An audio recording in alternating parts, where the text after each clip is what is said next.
আলভিরার চিবুকটা ধরে মুখটা নিজের দিকে ফেরায়। আলভিরার ঠোঁট কাঁপছে, চোখ দুটো ভিজে একাকার। আর্সেনাল আঙুল দিয়ে আলভিরার চোখের জল মুছে দিয়ে খুব নিষ্ঠুরভাবে হাসল। সে আলভিরাকে পাজা কোলা করে তুলে বিছানার দিকে নিয়ে গেল। আলভিরার মনে হলো সে এক অতল গহ্বরে তুলে যাচ্ছে, যেখান থেকে ফেরার কোনো পথ নেই। মাফিয়া জগতের সম্রাট হিসেবে আর্সেনাল শেখের হাত হাজারো পাপার কিন্তু রক্তে তার রাঙানো। একটা কঠোর নিয়ম ড্রাগসে ছিল, কিল কোনোদিন করেছে, নারী আবেগে প্রতিপক্ষকে নিজেকে নির্মমভাবে খুন জড়াতে দেয়নি। করেছে, তার তারপর প্রাসাদে ঘরের নারী এসেছে কুৎসিত কেবল মুখোশ ছেড়ে লালসা গেছে। মেটাতে অথবা শত্রুদের ঘায়াল করতে। আজ পর্যন্ত কোনো মেয়ের ঘায়ের ঘ্রাণে এতটা অস্থির হয়নি, কোনো মেয়ের চোখের জলে বুক কাঁপেনি। আর্সেনাল বিড়বিড় করে নিজেকে ধমক দিল, কি হচ্ছে এসব আমার সাথে? আমি কি ভুলে গেছি আমি কে? আমি একজন খুনি, একজন মাফিয়া ডন। আমার অভিধানে মায়া বা স্পর্শের কোনো জায়গা নেই। কেন এই মেয়েটার শরীরের ঘ্রাণ আমার মস্তিষ্ককে অচল করে দিচ্ছে? যতবার আলভিরার কথা ভাবছে ততবার শরীরের রক্ত গরম হচ্ছে এক অদ্ভুত আকর্ষণ, আর একই সাথে গভীর এক অস্বস্তি কুরে কুরে খাচ্ছে। সে আর্সেনালের রাগেও উন্মত্ত হয়ে ঘর থেকে বেরিয়ে এলো, আর এক মুহূর্ত দেরি না করে হন হন করে নিচের তলায় নেমে গেল। পরদিন সকাল থেকেই যারা তার স্বভাবজাত হিংস্রতায় মেতে উঠল। তার ঘরে বসে সাজগোজ করছে আর আলভিরাকে দিয়ে ঘর পরিষ্কার করাচ্ছে। ড্রেসিং টেবিলের ওপর রাখা ছিল যারার অত্যন্ত শৌখিন দামি একটি পারফিউমের বোতল। আলভিরা ধুলো মুছছিল, তখন তার ক্লান্ত হাত থেকে ফসকে সেই কাচের বোতলটি মেঝেতে পড়ে চূর্ণ বিচূর্ণ হয়ে গেল। সারা ঘরে সেই তীব্র সুগন্ধি ছড়িয়ে পড়ে। যারা রাগের চেয়ার ছেড়ে উঠে দাঁড়ায়। তোর এত বড় সাহস, আমার সবচেয়ে প্রিয় সুগন্ধি তুই ভাঙলি! যারা ড্রয়ার থেকে সেই চামড়ার চাবুকটা বের করে আনলো। সপাং করে একটা শব্দ হলো। প্রথম চাবুকটা আলভিরার পিঠে গিয়ে পড়ে। আলভিরা যন্ত্রণায় আর্তনাদ করে ওঠে, কিন্তু যারা থামে না। একের পর এক চাবুক চালাতে লাগে। আলভিরার ড্রেস ছিঁড়ে, পিঠের ফর্সা চামড়াটা ফেটে রক্ত ঝরতে শুরু করলো। যারা শেষবার চাবুকটা ওপরে তুললো, ঠিক তখনই আলভিরার ভেতরে জমে থাকা দিনের পর দিন অপমানার জিদ আগ্নেয়গিরির মতো ফেটে পড়ল যেন। যারা চাবুকটা মারার আগে আলভিরা এক ঝটকায় তা হাত দিয়ে ধরে ফেলে। হাতের তালু কেটে রক্ত ঝরছে, চোখে এখন আর ভয় নেই, আছে ধ্বংস করার তেজ। চাবুকটা সজোরে নিজের দিকে টেনে নিল। চার ধাক্কায় যার টাল সামলাতে না পেরে সামনে ঝুঁকিয়ে পড়ে।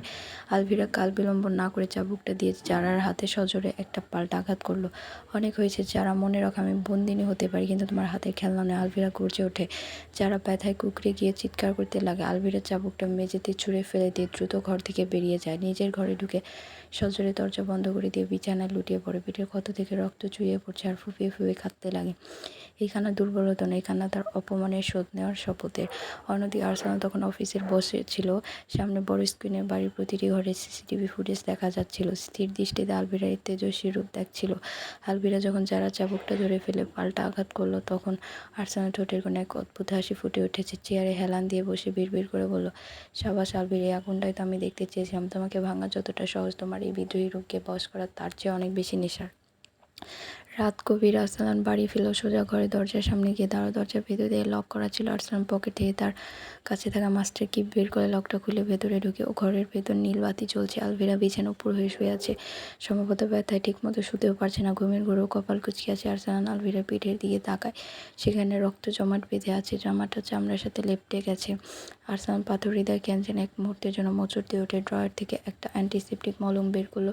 খুব সাবধানে আলভিরার পাশে বসে বড় হাত দুটো দিয়ে আলভিরা ক্ষত বিক্ষত পিঠে মলম লাগিয়ে দিতে লাগে। ঠান্ডা মলমের ছোঁয়া আলভিরা ঘুমের ঘরে একটু কেঁপে উঠে, যন্ত্রণার শব্দ করলো। আর্সেনাল থমকে গেল। তারপর আবার খুব আলতো করে মলমটা মালিশ করতে লাগে। যে মেয়েটা একটু আগে বাঘিনীর মতো লড়ল, সে এখন শিশুর মতো কত অসহায় হয়ে ঘুমাচ্ছে। মলম লাগানো শেষ করে আর্সেনাল কিছুক্ষণ আলভিরার মুখের দিকে তাকিয়ে রইল। আলভিরার কপালে একটা হালকা স্পর্শ করে ঘর থেকে বেরিয়ে যাওয়ার আগে দরজাটা আবার বাইরে থেকে লক করে দিল। মাঝরাত। পুরো রাজপ্রাসাদ সমতুল্য বাড়িটা নিস্তব্ধতায় ডুবে আছে। বাইরে ঝড়ো হাওয়ায় মাঝে মাঝে জানলার কাঁচগুলো আছড়ে পড়ছে। আর্সেনাল ঘর থেকে বেরিয়ে ধীর পায়ে দোতলার শেষ প্রান্তে একটা অন্ধকার ঘরের দিকে এগিয়ে গেল। এটি তার ব্যক্তিগত মিউজিক রুম, যেখানে যাওয়া সবার জন্য নিষিদ্ধ। ঘরের ভেতরটা অন্ধকার, কেবল চাঁদের আলো জানালার বড় বড় পর্দা ভেদ করে মেঝেতে সাদাটে আভার সৃষ্টি করছে।